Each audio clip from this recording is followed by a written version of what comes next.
حمدا كثيرا طيبا فيه وبارك عليه كما يحب ربنا ذو الجلال وعمل والده والصلاة والسلام على سيد حبيب المصطفى وعلى آله وصحبه من دون هدى قادة لا أما بعد قال الله سبحانه وتعالى في محكم كتابه بعد أعوذ بالله من الشيطان الرجيم ادعوني أستجب لكم وإذا سألك عبادي عني فإني قريب أجيب دعوة الداعي إذا دعاني وقال النبي صلى الله عليه وسلم الدعاء سلاح المؤمن الدعاء هو العبادة. My dear respected brothers and elders and sisters in Islam, perhaps this could be our last Friday in the month of Ramadan. Perhaps.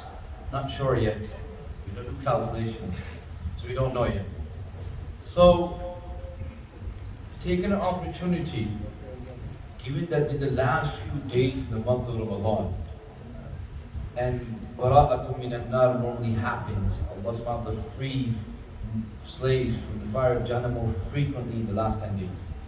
So we are there, Jummah, the month of Ramadan. Allah subhanahu wa ta'ala allows us to come to His house and offer salah here.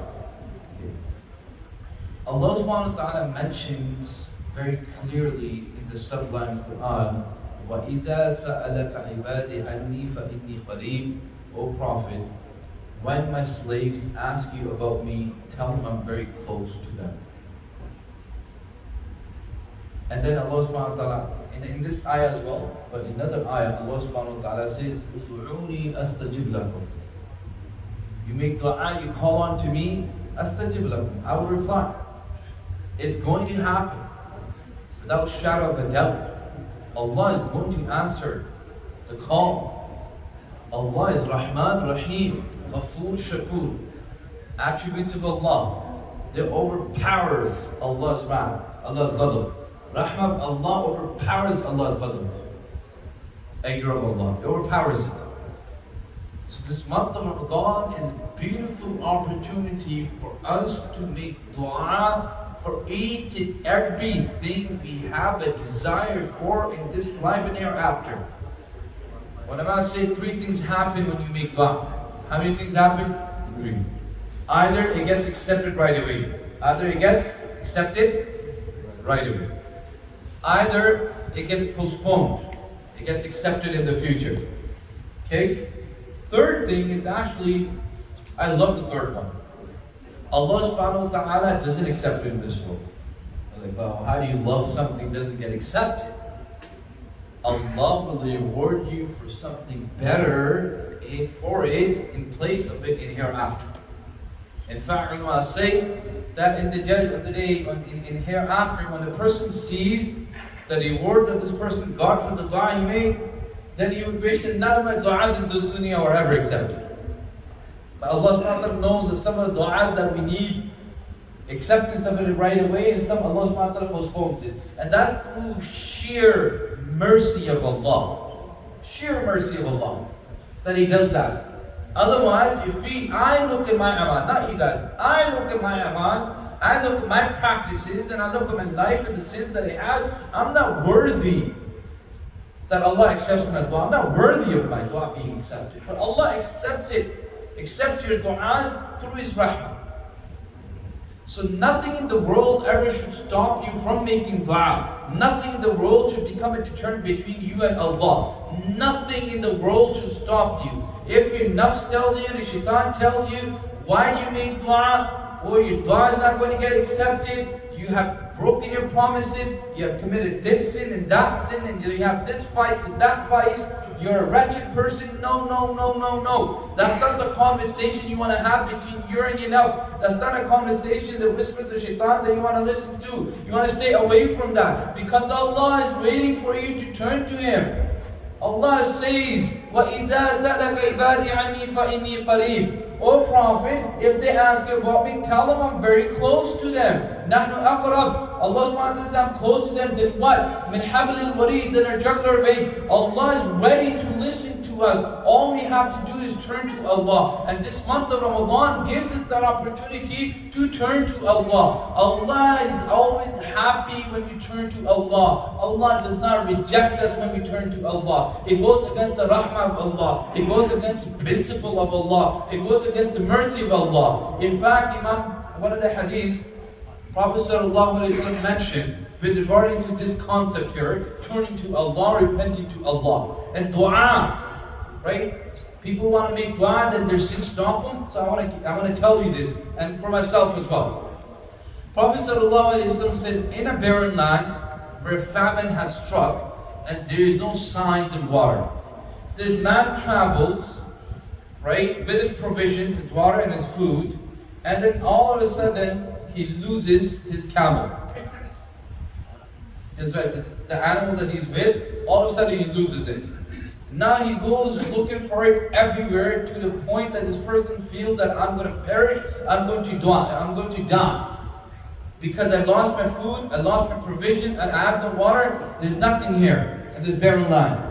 So he says, you know what, I'm going to go back to the original space, and then if I'm going to die, I'm going to die there.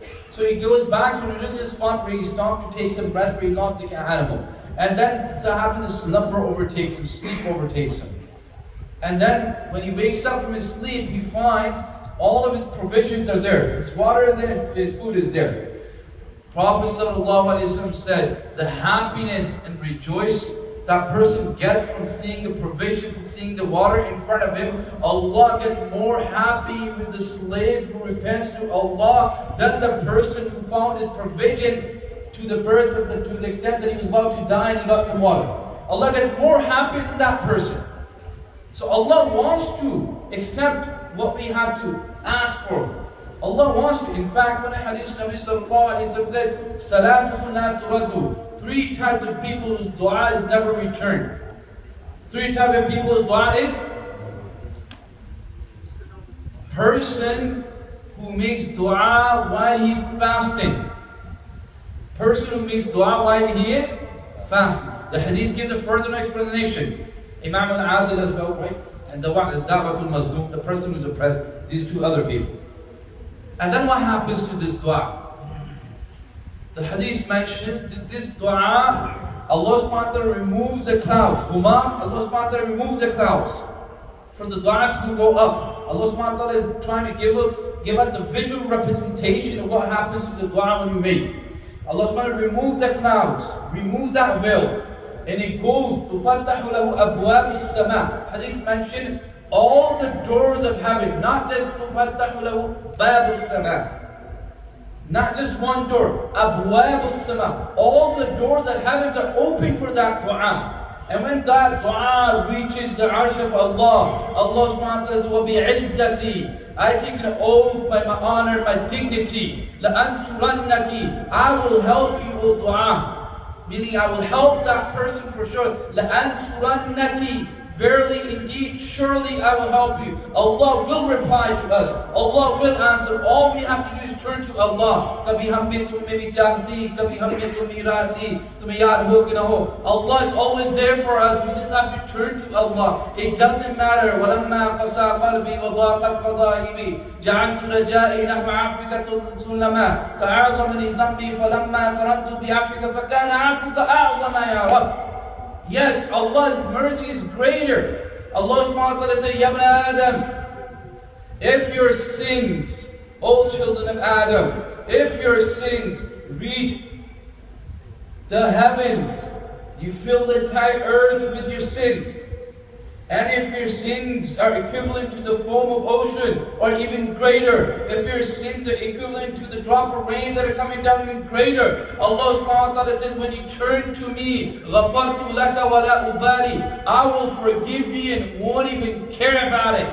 I'll never mention it again that you ever committed a sin. Allah wants us to turn to Allah. Sitting here right now, you can turn to Allah. You can connect yourself to Allah. Formulate your du'as. Praise Allah. قُلِ اللَّهُمَّ مَالِكَ الْمُلْكِ تُؤْتِي الْمُلْكَ مَنْ تَشَاءُ وَتَنْزِعُ الْمُلْكَ مِمَّنْ تَشَاءُ وَتُعِزُّ مَنْ تَشَاءُ وَتُذِلُّ مَنْ تَشَاءُ بِيَدِكَ الْخَيْرُ إِنَّكَ عَلَى كُلِّ شَيْءٍ قَدِيرٌ. Praise Allah. يَا مَنْ لَا تُرَاهُ الْعُيُونُ وَلَا تُخَالِطُهُ الظُّنُونُ وَلَا يَصِفُ الْوَاصِفُونَ وَلَا تُغَيِّرُ الْحَوَادِثَ وَلَا يَخْشَى الدَّوَائِرَ وَيَعْلَمُ مَثَاقِيلَ الْجِبَالِ وَمَكَائِلَ الْبِحَارِ وَعَدَدَ قَطْرِ الْأَمْطَارِ وَعَدَدَ وَرَقِ الْأَشْجَارِ وَعَدَدَ مَا أَظْلَمَ عليه الليل واشق عليه النهار لا تواري منه سماء سماء ولا أرض أرضا ولا بحر ما في قعره ولا جبل ما في وعره. Praise Allah. glorify Allah. This will beautify your salah. And I will give you another powerful tool that you can use in the dua, and it will surely and greatly will be accepted. Durood, salat ala Nabi sallallahu alayhi wa sallam, no matter how you say it, no matter how, even if you say it intentionally or forgetfully, even if you have khudu in it, khushu in it, if you're humble, it doesn't matter what kind of way, whatever state that you say, said salat ala Nabi sallallahu alayhi wa sallam. Prophet sallallahu alayhi wa sallam said, every time you said salat, it gets accepted. Inna Allah wa malaikatahu yusalluna ala nabi, ya ayyuhalladhina amanu sallu alayhi wa sallimu taslima. Every time you say durood, you send salat ala Nabi sallallahu, it gets accepted. If you put your durood at the beginning of the dua, if you put your durood at the end of dua, awwaluha wa akhiruha, if the beginning of dua gets accepted because of the durood, if the end of dua gets accepted with durood, the middle portion of it will surely accept it. Allah's Rahman Rahim. Allah's not going to say, I'm going to accept the beginning part and middle, I won't do it. It doesn't happen. All we have to do is turn to Allah. لا تقنطوا من رحمة الله. Do not become despondent. Do not lose hope in Allah. Do not let anyone tell you this, that you cannot connect yourself to Allah because you're a sinner. It doesn't matter. At the time of Bani Israel, a person killed 99 people. Imam Bukhari mentions it. A person killed 99 people. And then he decided, okay, I'm going to turn to Allah. So he went to someone, the person said, no, there's no forgiveness for you. Their Sharia was very different than ours. This does not apply. You kill, there's qisas in our Sharia. Right? Eye for an eye. So this Sharia is very different. Their Sharia is very different to understand in their context. So this person goes and kills him too, makes it 100 people. Then after some time, he realizes, no, I need to go turn to Allah. I need to repent. And he goes and asks the scholar. And the scholar says, listen, you need to leave this town. This is a town full of sins for you. Every time you do it, you have a weak willpower here. Why don't you go live with some saints in another town? There's some scholars there, spend some time to them. Perhaps Allah might forgive you. Perhaps Allah might forgive you. Just do that. He said, fine. While he was traveling, and look at the rahmah of Allah, concentrate on this. While he was traveling, he passed away. Now the angels of Jannah come, the angels of Jahannam come. The angels of Jannah say, we're going to take this man. The angels of Jannah say, we're going to take this man. They take the dispute in the court of Allah. Allah says, okay, go measure it. If this person is closer to the land of sin, then the angels of Jahannam could take him. If this person is closer to the land of hasanat, meaning of good, of the saint, then the angels of Jannah can take him. In reality, the hadith mentions that this person was more closer to the land of sayyi'at, the land of sins. But Allah commanded this land to expand and the land to constrict, so He could be more closer to the land of the saints. Allah looks for an excuse to forgive us. Allah doesn't need a big reason to forgive us. All we have to do in our heart is turn to Allah. Once a Sahabi complained about his father to Nabi sallallahu alayhi wa sallam, and Prophet sallallahu alayhi wa sallam said, okay, go call that person. So he was summoned. While he was coming in his heart, he was saying some stuff. He was reciting poetry. In that poetry, this person was complaining, well, my child, when you were young, I used to put you in a dry spot and sleep on the wet spot. Now I'm like a tree that's gone old, the leaves have fallen. Now I need your support, and you go and complain about me to Nabi sallallahu alayhi wa sallam just because you can't take care of me financially? Or I use the money that you give me? So he's saying all this in his heart because he's heard some just complain to him, about him to Nabi sallallahu alayhi wa sallam. So he's hurt, he's broken, he's torn into pieces. So he comes in the gathering of Nabi sallallahu alayhi wa sallam. Allah subhanahu wa ta'ala sends Jibreel Islam right away, tells the Prophet, oh Prophet, decide, make that judgment call later. First ask this person what this person was saying in his heart. And he said, Ya Rasulullah, I did not even tell anyone. That's the thing. Allah listens to the conversations that you have in your heart right now, sitting here. Make that repentance and turn to Allah. We could all do it. Nothing can stop us today. All the doors of Jahannam have been closed. The doors of Jannah have been opened. And these are the moments, and these are the final moments. It could be the final Ramadan, final Jummah of Ramadan. Allah subhanahu wa ta'ala has given us this beautiful opportunity to turn to Him, to repent to Him, and to connect with Him. That's all it takes. You decide here, even your mind is thinking right now, oh Allah, I repent. Allah will accept it. It happened in the time of Bani Israel. one person, because of one person, Allah subhanahu wa ta'ala will not send the rain down. Musa makes that statement, listen, Allah decided to stop to cease the rain until unless that person who has committed sin leaves the gathering. No one leaves and the rain comes down. Musa says, Ya Allah, you said that one person is there. Because of his sins, I've stopped the rain. But no one has left and you decided the rain. What happened here? Allah subhanahu wa ta'ala, Ya Musa, that person has sought forgiveness.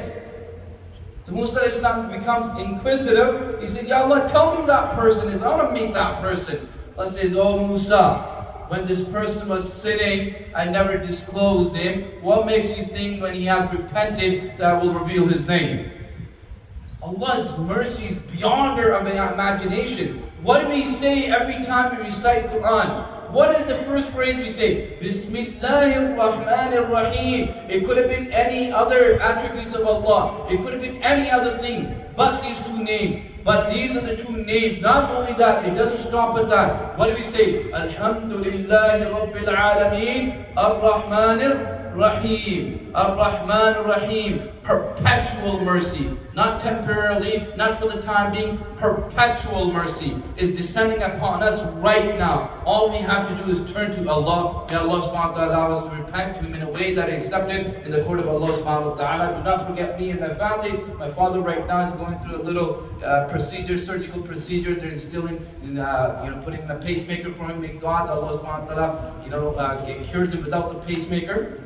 And anyone else who's suffering in any parts of the world, may Allah subhanahu wa ta'ala give shifa kamila ajila. May Allah subhanahu wa ta'ala remove the poverty from the impoverished and remove the poverty from the destitute and the condition that they're in. You have that power to do that for people. I'm not saying that I was sitting here asking for dua, not thinking that you do ad-dua silah al-mu'min. You have been weaponized, not the weapon, not an atomic bomb. You have a weapon that's greater than an atomic bomb. An atomic bomb kills the lives of people. Your dua saves the lives of millions of people across the globe. You have that power sitting here. All you have to do is say, everybody makes intention, inshallah.